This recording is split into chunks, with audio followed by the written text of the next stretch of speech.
இப்போது பரிசுத்த வேதாகமத்திலிருந்து ஒரு வேத பகுதியை உங்களுக்காக நான் வாசிக்கிறேன்.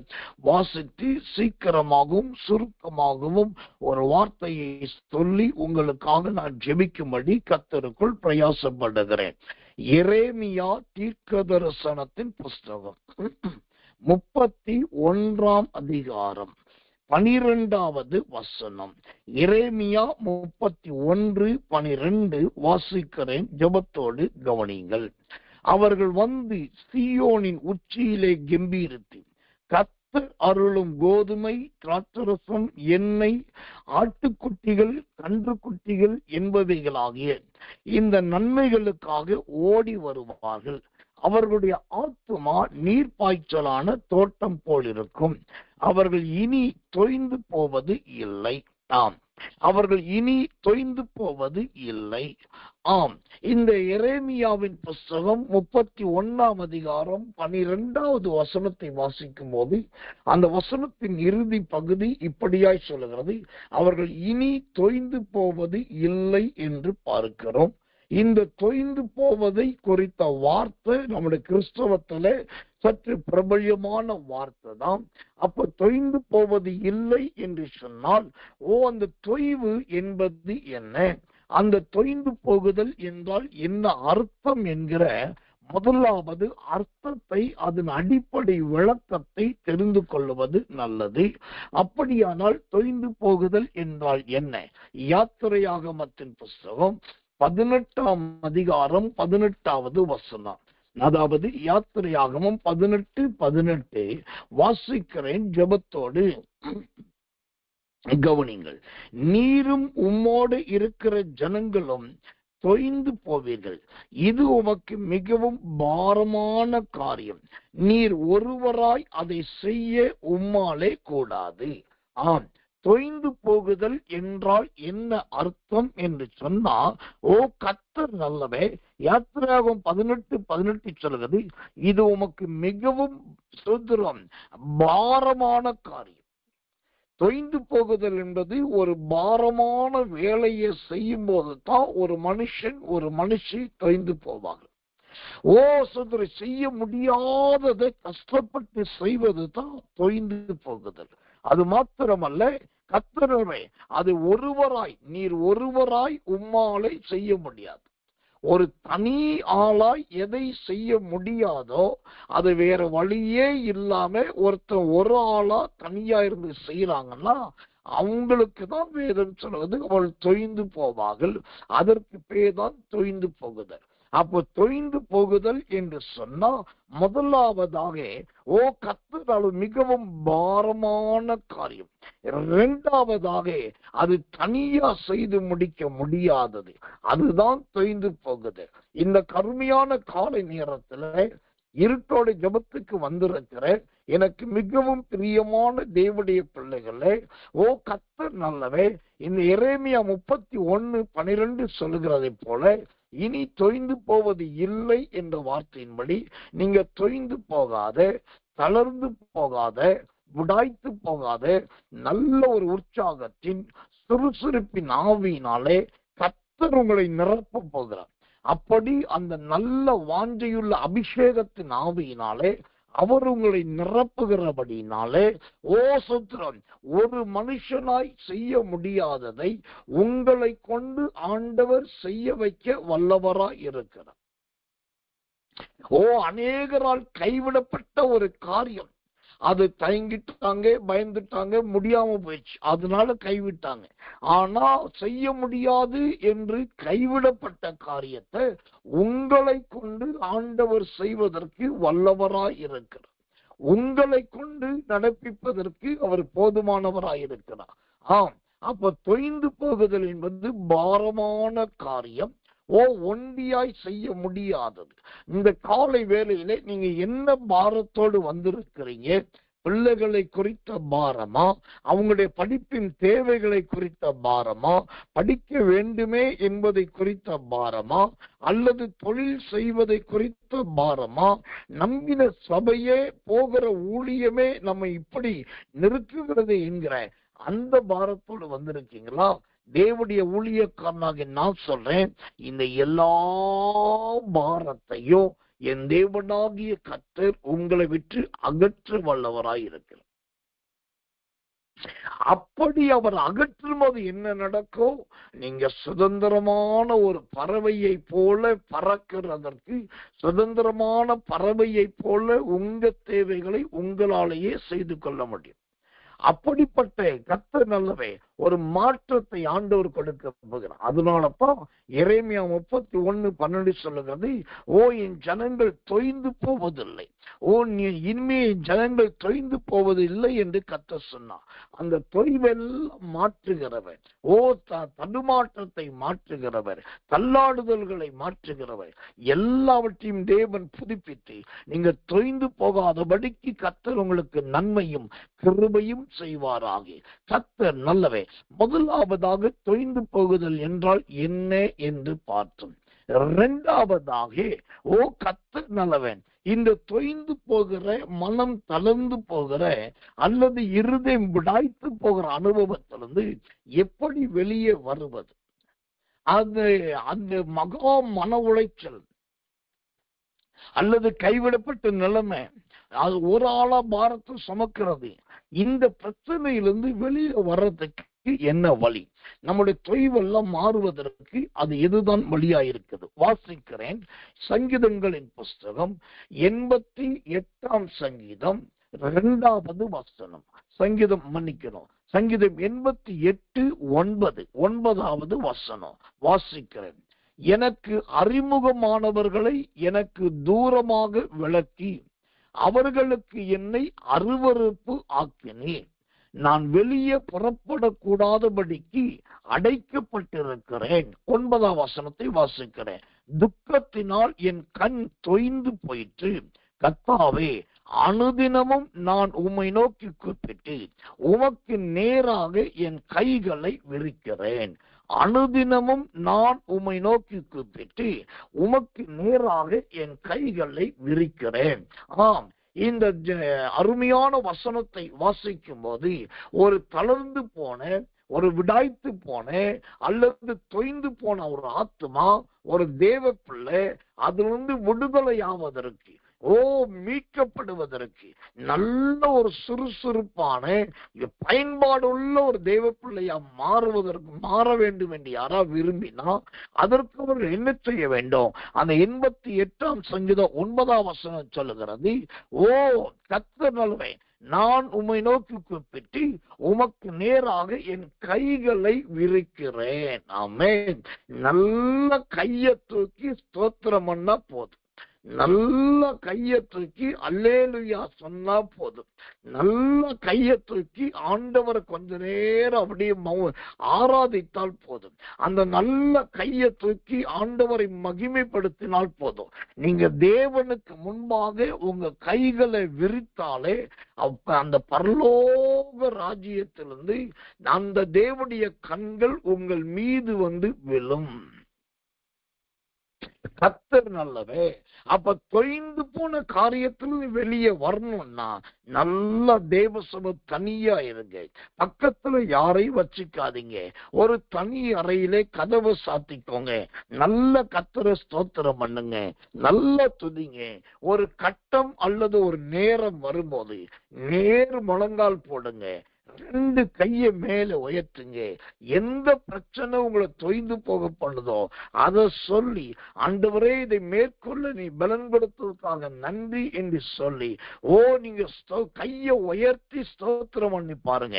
அப்படி கையை உயர்த்தி ஸ்தோத்திரம் பண்ணினாலே நீங்க தொய்ந்து போவதற்கு காரணமாயிருந்த எல்லா மன உளைச்சல்கள், ஆவியின் கலக்கங்கள், சஞ்சலத்தின் வேதனைகள் எல்லாம் தானாகவே மாறும், எல்லாம் தானாகவே மறையும். இன்றைக்கு கர்த்தர் நல்லவன். தொய்ந்து போகிறவர்கள் அநேகர், மனம் விட்டு போயிடுச்சு, இருதயம் விட்டு போயிடுச்சு, எனக்கு விடுத சந்தோஷமே இல்லை, எனக்கு மகிழ்ச்சியே இல்லை, இனி நான் பெரிய காரியத்தை செய்யவே முடியாது என்று தொய்ந்து போகிறவர்கள் அநேகர். ஆனால் அதில் வெளியே வருவதற்கு வழி தெரியாதவர்கள் பலர் இருக்கிறாங்க. இங்க வசனம் சொல்லுது, ஓ நீ நல்ல கண்ணை மூடி ஸ்தோத்திரம் பண்ணி, ஓ தனி அறையில கைகளை உயர்த்தி ஸ்தோத்தரிச்சாலே போதும், அந்த தொய்வெல்லாம் மாறும். அங்கலாய்ப்பு, புலம்பல், தவிப்பு எல்லாம் மறையும். அனைத்திலும் தேவனுடைய கிருபை உங்களை மீண்டும் உயிர்ப்பிக்கும். ஓ கர்த்தர் நல்லவே, கர்த்தர் நல்லவே, எலியாவே இங்க உனக்கு என்ன வேலை என்கிற ஒரு சத்தம் வரும். எலியாவே நீ போக வேண்டிய தூரம் வெகு தூரம் என்கிற சத்தம் வரும். ஆம், இதெல்லாம் அந்த கைகளை உயர்த்தி ஸ்தோத்தரிப்பதினால், அந்த கைகளை உயர்த்துவதில் அவ்வளவு பெரிய மாபெரும் ரகசியம் இருக்கிறது.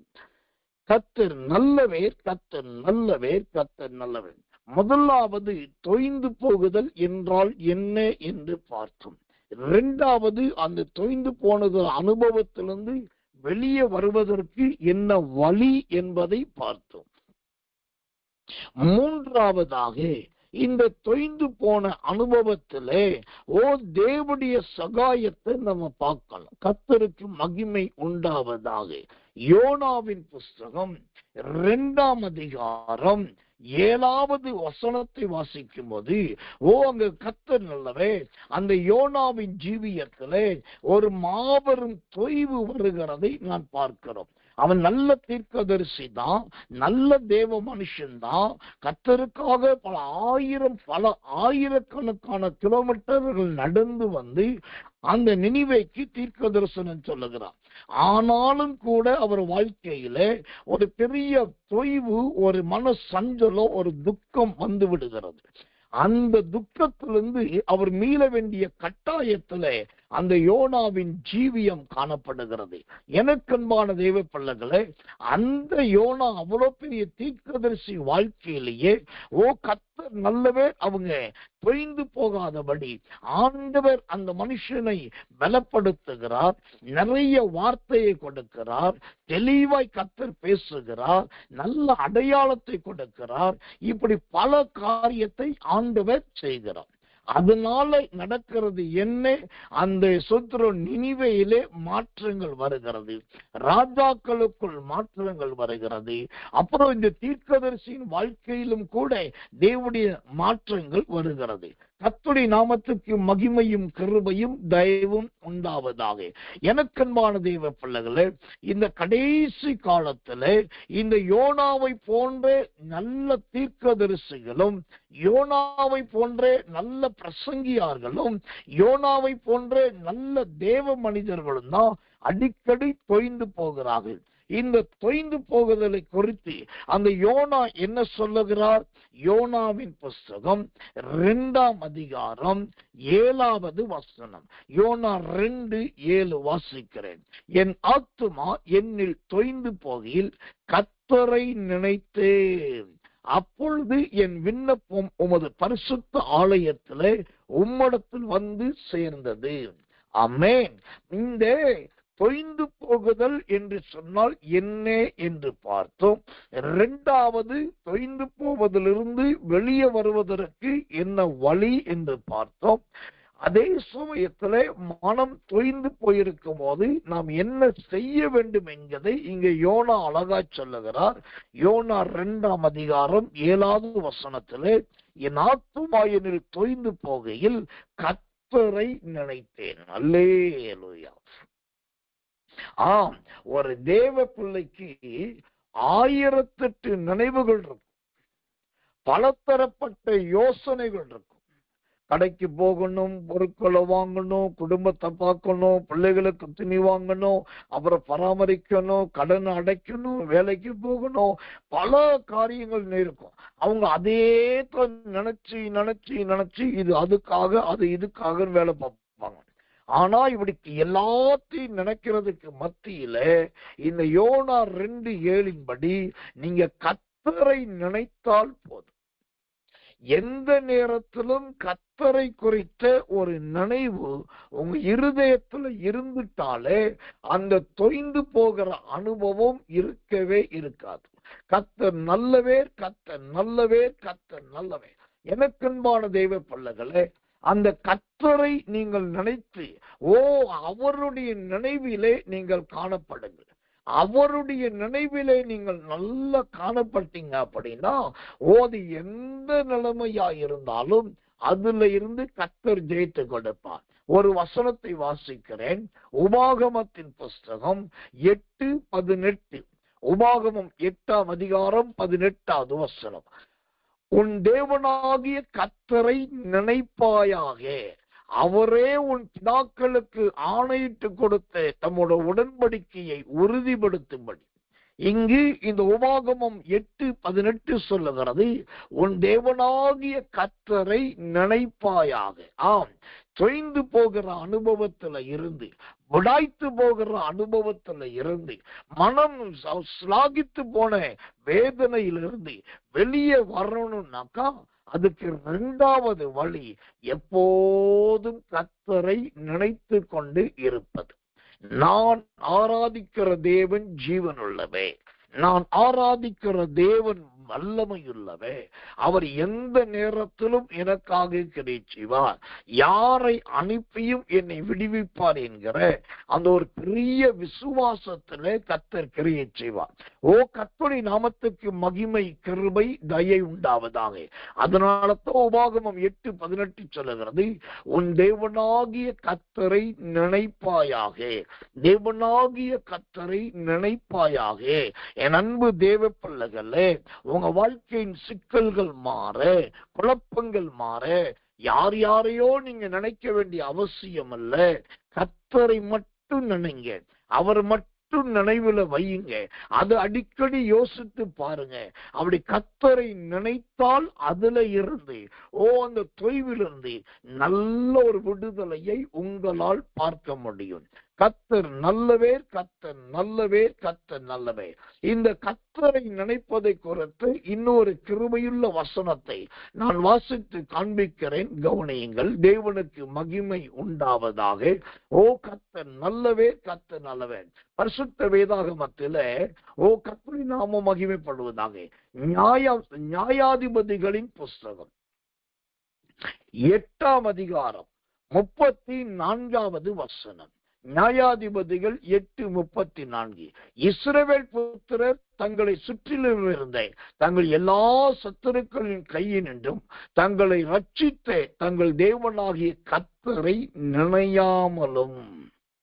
அல்லேலூயா. இங்குதான் ஒரு பிரச்சனை ஆரம்பிக்கிறது. ஒரு சில தேவ பிள்ளைகளை நெருங்கி கர்த்தர் இருக்கிறாரு, அவங்களுக்கு இருக்கிற சத்துருக்கள் எல்லாம் அப்புறப்படுத்துகிறாரு, போராட்டக்காரர்களை அழித்து விடுகிறாரு, நிறைய இடர்களா இருக்கிறவர்களை துரத்தி விடுகிறார். ஆண்டவர் அப்படி சத்துருக்களை அழித்து விரட்டி துரத்தி நல்ல ஒரு சுதந்திரத்தை கொடுத்து கர்த்தர் நல்லவே விடுதலையை தந்த உடனே அவர்கள் என்ன செய்கிறார்கள்? அவ்வளவு பெரிய விடுதலையை கொடுத்த ஆண்டவரை நினைக்காம போயிடும். இதுதான் அங்கே வில்லங்கத்துக்கும் பிரச்சனைக்கும் மூல காரணம். சில தேவனை நினைக்காமல் போகிறார்கள். சிலர் தங்களுக்காக போராடின ஊழியக்காரர்களை நினைப்பது கிடையாது. மகளுக்கு திருமணம் ஆகணும் பாஸ்டர், மகனுக்கு காலேஜில் சேரணும் பாஸ்டர், ஐயோ என் பிள்ளைக்கு அது நடக்கணும் பாஸ்டர். போராடுவோம், சொல்லுவோம், எல்லாம் கெஞ்சிக்கிட்டே இருப்போம். ஊழியக்காரர் பார்ப்பார், சரி நம்முடைய ஜனங்க ரொம்ப அங்கலாய்க்கிறாங்க சொல்லி அவரும் பரிந்து பேசுவார்.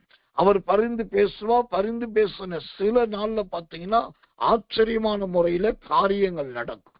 இப்ப காரியங்கள் நடந்து அவங்க வேலை முடிஞ்ச உடனே பாத்தீங்கன்னா கர்த்தர் நல்லவன். அந்த யார் ஜெபிச்சாரோ, யார் தீர்க்க தரிசனம் சொன்னாங்களோ, இல்லாட்டி யார் கர்த்தர் சொன்னது உங்களுக்காக தங்களுக்காக மன்றாடினார்களோ அவங்கள நினைக்காமையே போயிடுறது, அவங்களை அப்படியே மறந்துடுறது. இல்லாட்டி கர்த்தர்களை கண்டும் காணாமல் இருந்து விடுவது. இப்படி கர்த்தரை நினைக்காமல் இருப்பதோ, கர்த்தருடைய காரியங்களை நடப்பிக்க காரணமாயிருந்த ஊழியக்காரர்களை நினைக்காமல் இருப்பதோ அது நன்மையிலே போய் லபியாது. அது நன்மை, நல்ல ஒரு ஆசீர்வாதமா இருக்காது. அப்போ தேவனுடைய வசனம் சொல்லுகிறது, தொய்ந்து போகிற அனுபவத்தில் விடுதலை வரணும்னா நல்ல கர்த்தரை நினைக்கணும். யோனா 2:7 கர்த்தரை நினைத்தாலே சமுத்திரத்தின் ஆழம் போன்ற பிரச்சனையிலிருந்து ஆண்டவர் அழகாய் வெளியே கொண்டு வந்து விடுவார். ஆண்டவர் இந்த காலை வேளையிலே தம்முடைய வசனத்தின்படியே உங்களை ஆசீர்வதித்தேன். எல்லா தொய்வுகளை அவர் மாற்றுவதற்கு போதுமானவராயிருக்கிறார். விடாய்த்து போன இருதயத்தை மகிழ்ச்சிப்படுத்த வல்லவராயிருக்கிறார். கலந்த கைகளை திடப்படுத்த அவர் போதுமானவராய் இருக்கிறார். கர்த்தர் நல்லவே, கர்த்தர் நல்லவே, கர்த்தர் நல்லவே. அடுத்ததாக இந்த தொய்ந்து போகாமல் இருப்பதற்கு நாம் என்ன செய்ய வேண்டும்? சங்கீதங்களின் புஸ்தகம் 143 சங்கீதம் 7வது வசனம். சங்கீதம் 143:7 வாசிக்கிறேன். ஜெபத்தோடு கவனிங்கள். கர்த்தாவே, சீக்கிரமாய் எனக்கு செவிகொடும். என் ஆவி தொய்ந்து போகிறது. நான் குழியில் இறங்குகிறவர்களுக்கு ஒப்பாகாதபடிக்கு உமது முகத்தை எனக்கு மறையாதையும். ஆமென். இங்கு சங்கீதக்காரனாகிய தாவீது அந்த 143 சங்கீதத்தில் இவ்விதமாய் ஜெபிக்கிறார். கர்த்தாவே, சீக்கிரமாய் எனக்கு செவிகொடும். ஆம், எனக்கன்பான தெய்வ பிள்ளைகளே, தொய்ந்து போகாமல் இருக்க வேண்டும். தொய்ந்து போன அனுபவத்திலிருந்து சீக்கிரத்தில் விடுதலை வெளியே வர வேண்டும். நல்ல விடுதலை அடையணும்னாக்கா இந்த 143 சங்கீதம் 7வது வசனத்தின்படி ஆண்டவரை பார்த்து சொல்லுங்க, கர்த்தர் நல்லவே, கர்த்தர் நல்லவே. கர்த்தாவை சீக்கிரமாய் செவிகொடும். நான் கூப்பிடும் போது பதில் தாரும். என் ஜபங்கள் எல்லாவற்றுக்கும் உத்தரவு வரட்டும். நீ சீக்கிரமாய் எனக்கு தயவு பாராட்டும் என்று சொல்லி ஆண்டவர்கிட்ட ஜெபிச்சா, ஆண்டவரிடத்தில் தேவ சமூகத்துல விண்ணப்பித்தா, அந்த ஜெபத்தை கேட்கிற ஆண்டவர் தொய்ந்து போன இடத்துல மீண்டும் மறுமலர்ச்சியை கொடுப்பார். மீண்டும் நல்ல முகமலர்ச்சியை கொடுப்பார். அவர் மறுமலர்ச்சியும் கொடுத்து முகமலர்ச்சியும் கொடுக்கிறவை. அப்போ இந்த தொய்ந்து போன நேரத்திலே கர்த்தரை நினைத்தது யார்? பாதிப்பு வரும்போது, ஆவியிலே விடாய்த்து போன போது கர்த்தரை நினைத்தது யார் என்று வேதத்திலே நாம் ஆராய்ந்து பார்த்தால், கர்த்தர் நல்லவே. மோசே என்கிற தேவ மனுஷன். அந்த மனுஷன் தான் அடிக்கடி தேவனுடைய சன்னிதானத்துல போய் தன்னுடைய ஜனங்களை சொல்லி சொல்லி ஜெபிக்கிற மனுஷனாயிருந்தார். கர்த்தர் அதை பார்த்தார். அந்த மோசே கர்த்தரை நினைத்து கொண்டே இருக்கிற ஒரு மனுஷனாய், எப்போதும் கர்த்தருடைய நினைவில் இருக்கிற ஒரு தேவ மனுஷனாய் கர்த்தர் அவரை மாற்றி இருந்தார். அந்த அவர் ஜெபிக்கிற அந்த ஜெபம் உடனே கேட்கப்பட்டது. உடனே கர்த்தர் உத்தரவு அருளினா. அதே போலதான் சோத்திரம், ஆண்டவர் உங்க குடும்பத்துல, உங்க சொந்த வீட்டில, உங்க தொழிலிலே இந்த தொய்ந்து போகாமல் இருப்பதற்கு சீக்கிரமாய் செவிகொடும் என்று சொல்லி ஜெபிக்கிற நல்ல ஒரு அனுபவத்தை ஆண்டவர் கட்டளையிட போகிறார். தேவன் அந்த ஆவியினால் நிரப்புகிறபடினால், விண்ணப்பத்தின் வேண்டுதலின் ஆவியினால் நிரப்புகிறபடினால் இந்த அருமையான தொய்ந்து போன அனுபவங்களை மாற்றி மகிமையின் தேவனாகிய கர்த்தர் எல்லாருக்கும் முன்பாய் கம்பீரமாய் பாட்டு பாட உதவி செய்வார். எல்லாருக்கும் முன்பாய் மகிழ்ந்து தேவனுடைய வசனங்களை சொல்ல கர்த்தர் உதவி செய்வார். எல்லாருக்கும் முன்பாக முன்பை விட இனி அவர்கள் ஓட்டம் தீவிரமான ஓட்டமா இருக்கும். இது கர்த்தர் செய்ய போகிற காரியம். இது தேவன் நடப்பிக்க போகிற கிரியை. கர்த்தர் நல்லவர், கர்த்தர் நல்லவர், கர்த்தர் நல்லவர். கடைசியாக இந்த தொய்ந்து போனவர்களை குறித்த 2 வசனத்தை மட்டும் சொல்லி நான் முடிக்கிறேன். ரொம்ப ஆச்சரியமான ஒரு வசனத்தை காண்பிக்கிறேன் பாருங்க. மத்தேயு சுவிசேஷத்தின் புஸ்தகம் 9ஆம் அதிகாரம் 36வது வசனம்.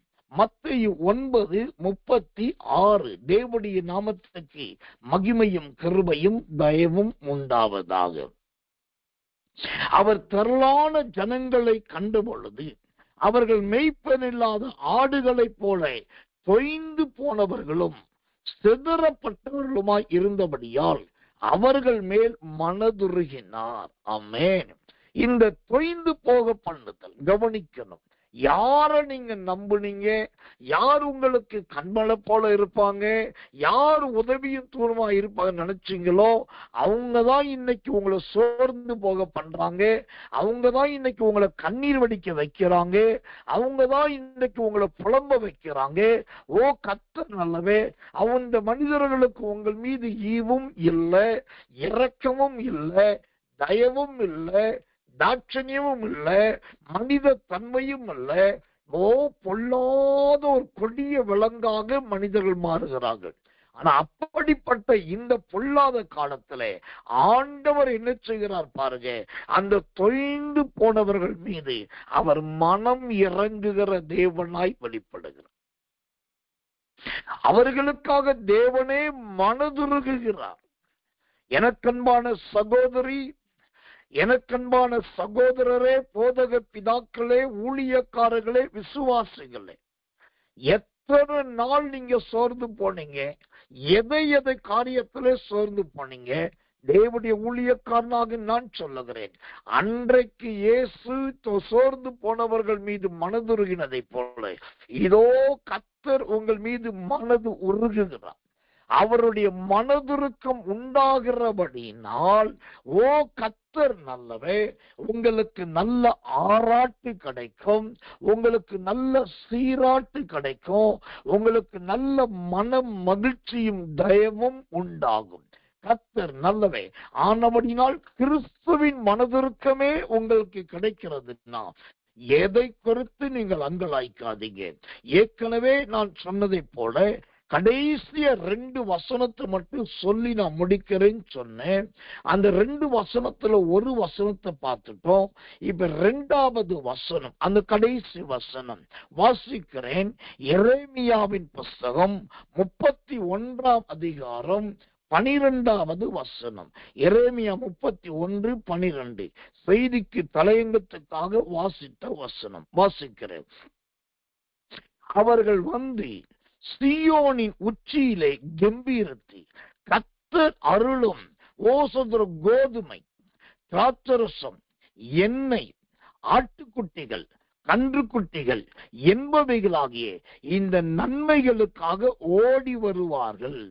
அவர்களுடைய ஆத்துமா நீர்ப்பாய்ச்சலான தோட்டம் போல் இருக்கும். அவர்கள் இனி தொய்ந்து போவது இல்லை. ஆம், இன்றைக்கு மகா கலங்கி போய் விடாய்த்து போய் விக்கித்து போயிருக்கீங்களா? கர்த்தருடைய ஊழியக்காரனாக நானும் சொல்லுகிறேன், கர்த்தராகிய தேவனும் உங்களுக்கு சொல்லுகிறார். இந்த எரேமியா 31:12 சொல்லப்பட்டிருக்கிறதானே, ஓ சோத்ரோ, அவர்களுடைய ஆத்துமா நீர்ப்பாய்ச்சலான தோட்டம் போல் இருக்கும் என்ற வார்த்தையின்படி இந்த நாள், இந்த நேரம் முதல் என் ஆண்டவர் உங்கள் இருதயத்தை நீர்ப்பாய்ச்சலான தோட்டமாய் மாற்றுகிறார். உங்க ஜீவியமே அருமையான ஒரு தோட்டமாய், ஓ கிருபையுள்ள ஒரு தோட்டமாய், அதுவும் நல்ல நீர் பாய்ச்சல் உள்ள ஒரு தோட்டமாய் கர்த்தர் மாற்ற போகிறார். ஓ தொய்வெல்லாம் அகற்ற போகிறார். பேதுரு ஒரு நாள் மனம் கசந்து தொய்ந்து போய் தான் அழுதார். ஆனாலும் ஆண்டவர் விட்டுவிடவில்லை. என் மகனாகிய அப்போஸ்தலனே, நீ என் சமூகத்திலே ஓ தொய்ந்து போய் மனம் கசந்து அழுதாய், நான் அதை பார்த்தேன், இதோ உன்னை ரட்சித்துக் கொள்ளுகிறேன் என்று சொல்லி இன்றைக்கு நல்ல ரட்சிப்பை கொடுத்து நம்முடைய ஊழியத்துல உதவி செய்கிற மகனாகவும் ஆண்டு மாற்றி இருக்கிறார். இதெல்லாம் செய்த ஆண்டவர் ஓ தேவ சோத்திர உங்களுக்கும் அந்த தொய்ந்து போகிற அனுபவத்திலிருந்து முற்றிலுமாய் கர்த்தர் விடுதலையாக்குவார். எரேமியா 31:12 சொல்லுவதை போல, ஓ கர்த்தர் நல்லவே, கர்த்தர் நல்லவே, அவர்கள் இனி தொய்ந்து போவது இல்லை, அவர்கள் இனி தொய்ந்து போவது இல்லை. அந்த வார்த்தையின்படி நீங்கள் மனம் சோர்ந்து போகாதபடி, ஓ கலங்கி போகாதபடி, ஓ சுத்திர தொய்ந்து போகாதபடி, ஆண்டவரே உங்க கூட இருப்பார், ஆண்டவரே உங்களை ஜனிப்பிப்பார், ஆண்டவரே உங்களை பிறப்பிப்பார், ஆண்டவரே உங்களை சிருஷ்டிப்பார், ஆண்டவரே தம்முடைய இரட்சகராய் உங்களுக்கு வெளிப்படுவார், ஆண்டவரே மகிமையின் தேவனாய் உங்களோடு கூட இருப்பார். ஆண்டவர் கொடுத்த இந்த நல்ல கிருபையுள்ள வசனத்தின்படி, இந்த வார்த்தையின்படி ஆண்டவர் நம்மை ஆசீர்வதிக்கும்படியாக எல்லாரும் கண்களை மூடி கர்த்தரை ஸ்தோத்திரம் பண்ணுவோம். இயேசுவின் நாமத்தினாலே நாம் ஜெபிப்போம். அன்புள்ள நல்ல பரம பிதாவே, நல்ல அருமையான இந்த காலை வேலைக்காக ஸ்தோத்திரம். தேவனாகிய கர்த்தர் நல்ல வசனங்களை கொண்டு உம்மை துதிக்கிற ஒரு நீண்ட துதியின் ஆராதனையை கொடுத்தீர். உமக்கு கோடி ஸ்தோத்திரம். நல்ல அறிவிப்புகளை ஆண்டவர் கொடுத்தீர், அதற்காக ஸ்தோத்திரம். நல்ல சாட்சியை ஏற்படுத்தினீர், அதற்காக உமக்கு ஸ்தோத்திரம். எல்லாவற்றை விட எரேமியா 31:12 வசனத்தின்படி, என் ஜனங்கள் தொய்ந்து போவதும் இல்லை என்ற வார்த்தையின்படி நீருடைய பிள்ளைகளை எல்லா தொய்வுக்கும் விலக்கி ரட்சித்ததற்காக சொல்கிறோம். தொடர்ந்து ஒரு நாமத்தை மகிமைப்படுத்த உதவி செய்யும். தாழ்த்தி ஒப்புவிக்கிறோம். இயேசுவின் ரத்தம் ஜெயம். இயேசுவின் நாமத்தில் ஜெபிக்கிறோம் நல்ல பிதாவே. ஆமென், ஆமென், ஆமென்.